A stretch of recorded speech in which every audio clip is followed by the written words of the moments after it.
And now we are going to the last presentation of this session. Dr. Anderson Xicay is a graduate student in agricultural economics at Texas A&M University with a background in agribusiness and research extension work. He holds a bachelor's degree in agribusiness administration from Zamorano University, and he has previously served as an extension assistant at Texas A&M AgriLife Extension Service Weslaco Center, where he led educational initiatives and supported small producers in Texas.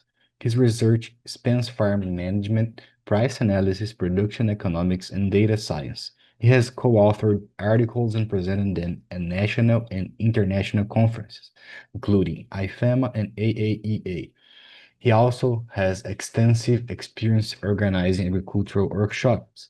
So welcome, and you have the presentation. On to you now. Hello, good morning, everyone, and thank you, Julio, for the presentation. First of all, I just want to say thank you to IFAMA for organizing this symposium. Unfortunately, me and my team were unable to attend the conference in person. So I'm going to share my presentation now. Okay, my research project is the cost-effective control strategies for HLB, a simulation optimization approach. Again, my name is Anderson Xicay. I'm a graduate student at Texas A&M University, and I'm working in this project with Dr. Samuel Zapata, Dr. Kanti Mandadi, and Dr. Veronica Ancona. Today we are gonna talk. First of all, we are gonna talk about a citrus greening overview. What is citrus greening and the implications into the citrus industry? We are going to talk about what the industry have done against the disease, what the industry is working on to combat the disease, and also our study description, our evaluation framework, and we will conclude with the preliminary results and concluding remarks. So to start or to give you more context about citrus greening or Huanglongbing is a bacterial disease spread by the Asian citrus psyllid, which currently is considered the most destructive disease affecting the citrus industry worldwide. For the United States context, HLB was first reported in Florida in 2005, followed by Texas in 2012 and California in 2018. Since the citrus greening represent the most destructive disease into the citrus industry, that they are working on solutions, and some of the control treatment effort that they have developed are classified in different actions. The first one is to reduce the inoculum labels by the removal of affected trees. They also tried to control the vector by area-wide management strategy, which consists into general application of insecticides into the crop of citrus. And they also tried to mitigate the disease symptoms by enhancing nutritional programs and develop resistant or tolerant varieties by using bioengineered trees. Unfortunately, all these strategies have been proven ineffective in the battle against the disease. So in that way, the industry is still working on develop new control strategies where the goal is to find more effective and sustainable solution for HLB management. These new control strategies are based on novel chemical compounds such as antibiotics like oxytetracycline or peptides and bioengineered products. These new chemical compounds are combined with new application technologies like trunk injection. Here in this slide, we can observe two different techniques of trunk injection. So with these new control strategies, we got a really important question, and it is what level of efficacy is needed for this treatment to be an economically viable alternative? To solve this question, we state our objective and it is to identify the minimum control efficacy to overcome current treatment alternatives. To solve this objective, we are using as an decision indicator the net present value. Basically, what we are trying to do is to get the optimal control characteristic to get a net present value of the crop performance under optimal control to be greater than the 95th percentile of the crop performance under current condition and under current control strategy management. Some assumptions about our study. We are working with a representative grapefruit crop in the south of Texas with a plant density of 150 trees per acre. The crop was established in 2012, and we consider it for our model an HLB infection year in the second year of the crop. We also considered for the economic analysis a max grapefruit crop lifespan of 45 years old. And as I mentioned before, we are assuming the current management strategy, the area-wide management, as I mentioned, is a general application of insecticides. We are using for the reference of cost, the oxytetracycline cost, which is around $450.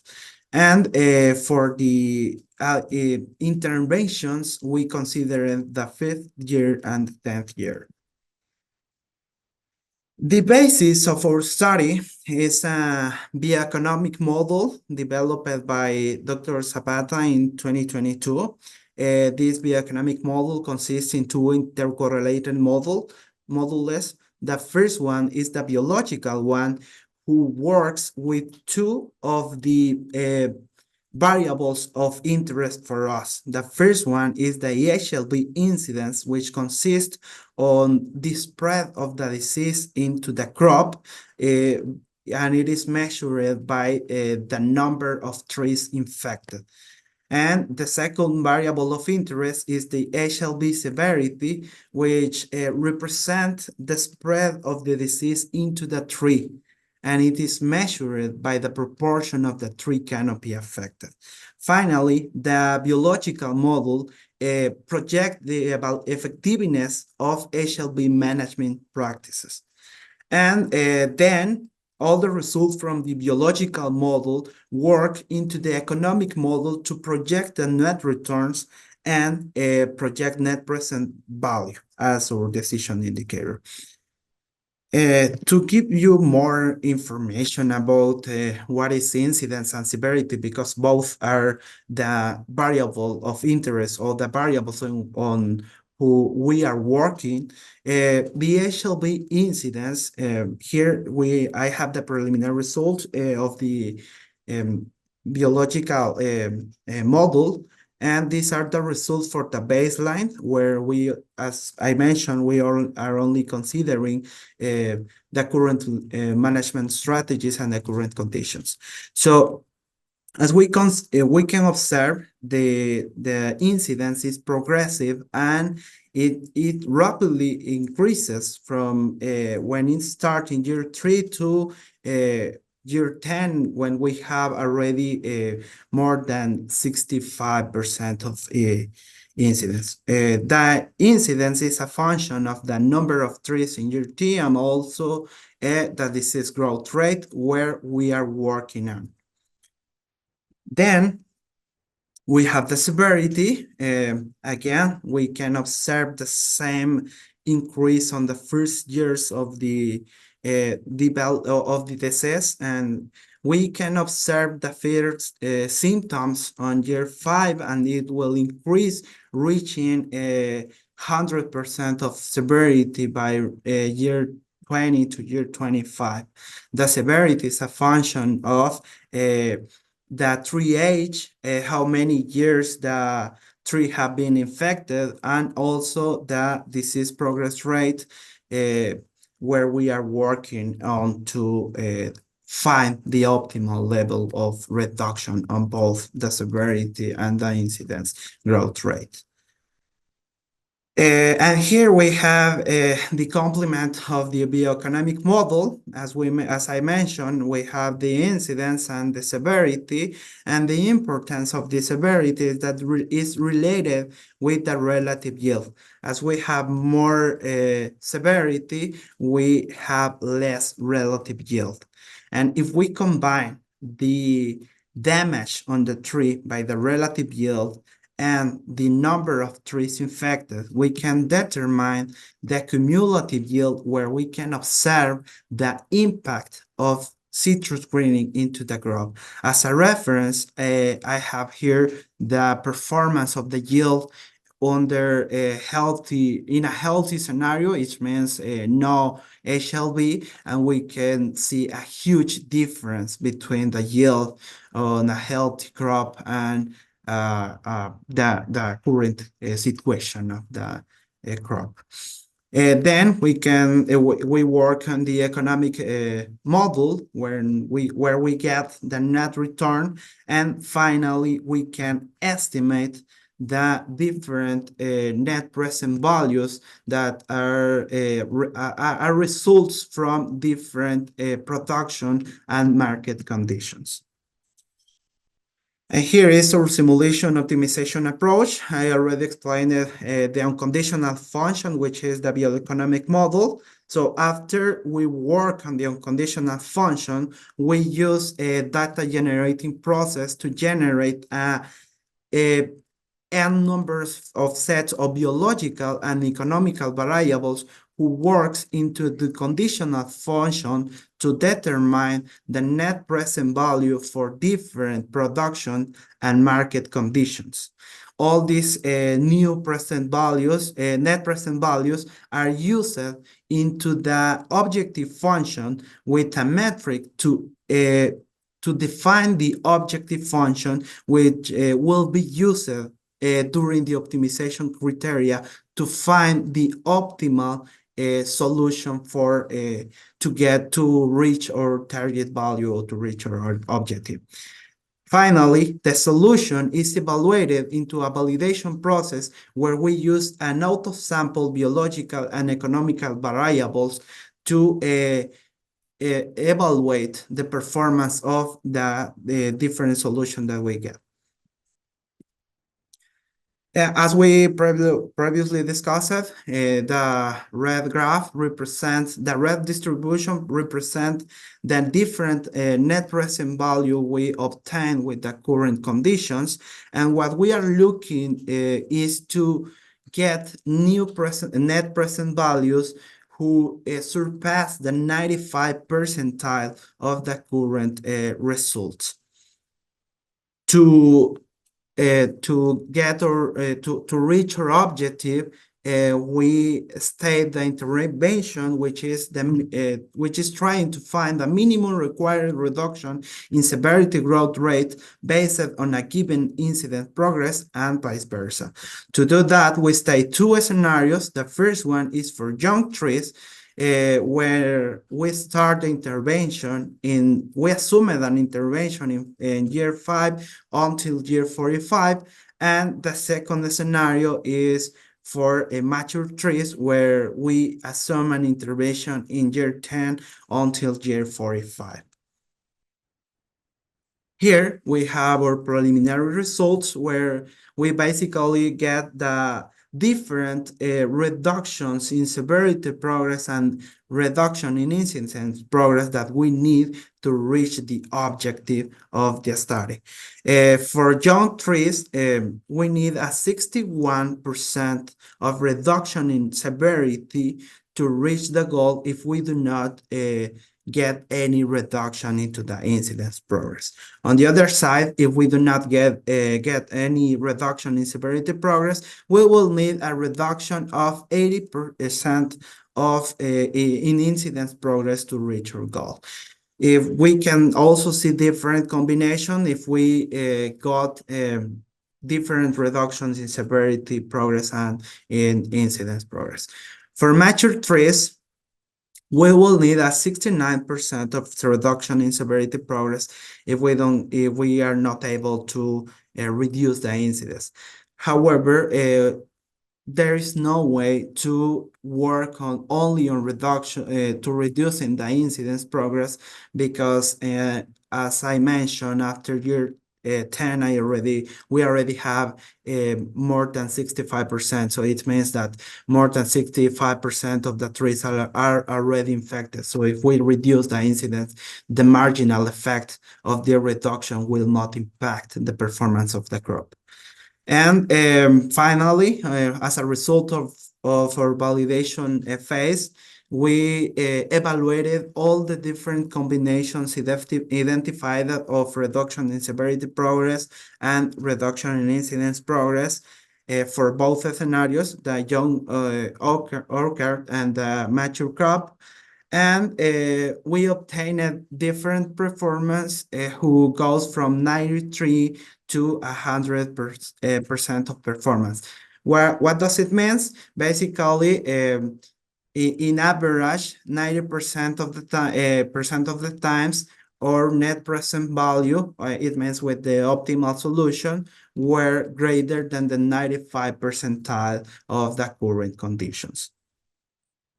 So final remarks, the proposed evaluation framework can help to optimize resource allocation and improve the effectiveness of future management intervention.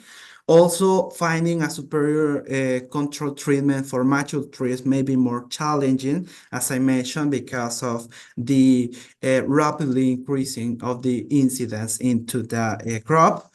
And for young trees, show more potential for improvement, especially by reducing severity growth rate. Finally, treatment that effectively lower both severity and incidence growth rate are especially advantageous as they require fewer substantial improvement for yield to meaningful benefits. I just want to take an acknowledgement for USDA for funding provided, and thank you all of you for your attention, and any suggestion and question is welcome. Thank you, Anderson. Great presentation there. Congratulations. And now we are open for questions. Perfect. Oh, thank you very much, Anderson. A very interesting presentation. I have a question.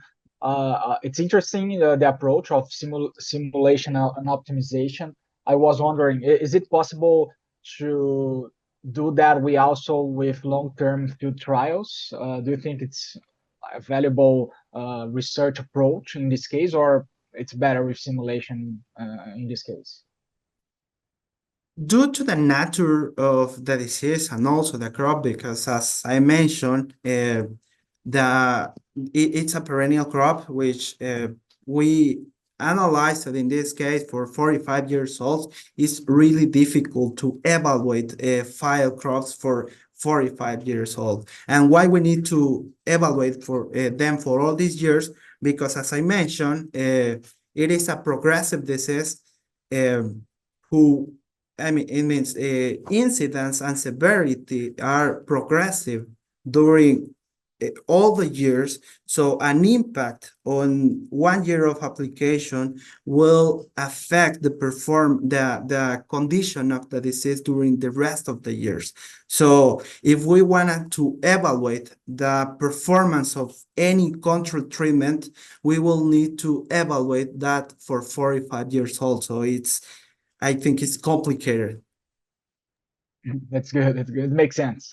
Thank you. Thank you so much. Thank you for your question, Rodrigo. Anyone else?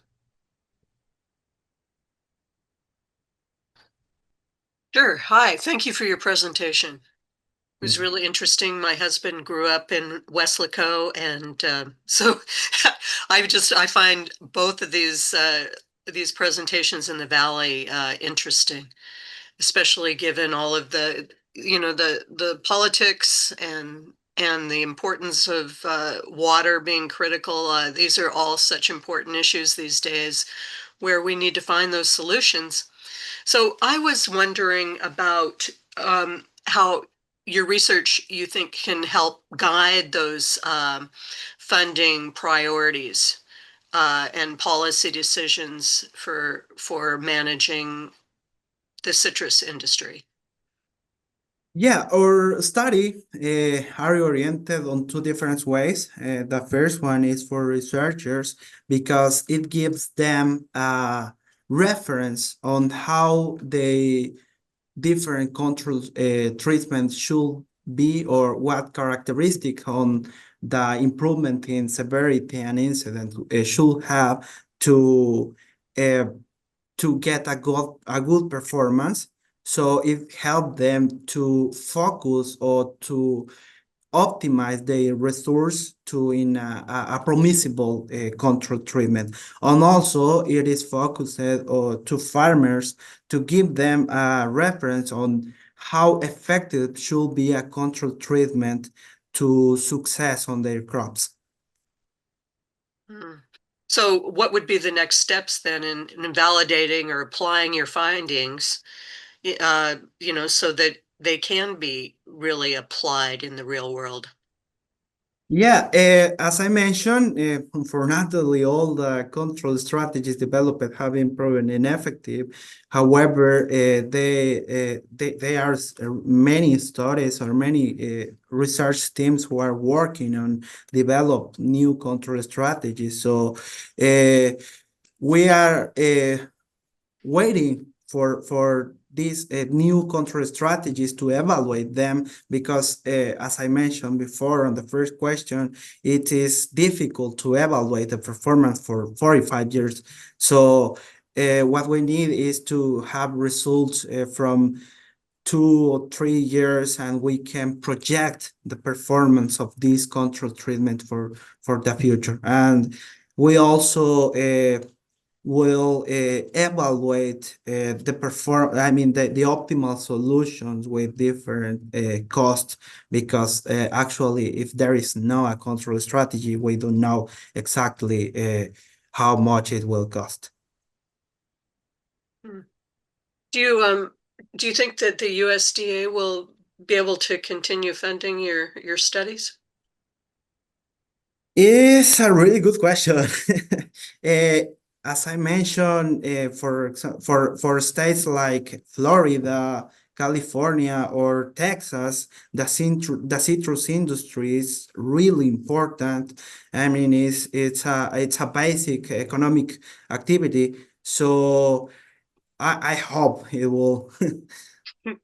We do too. Yeah.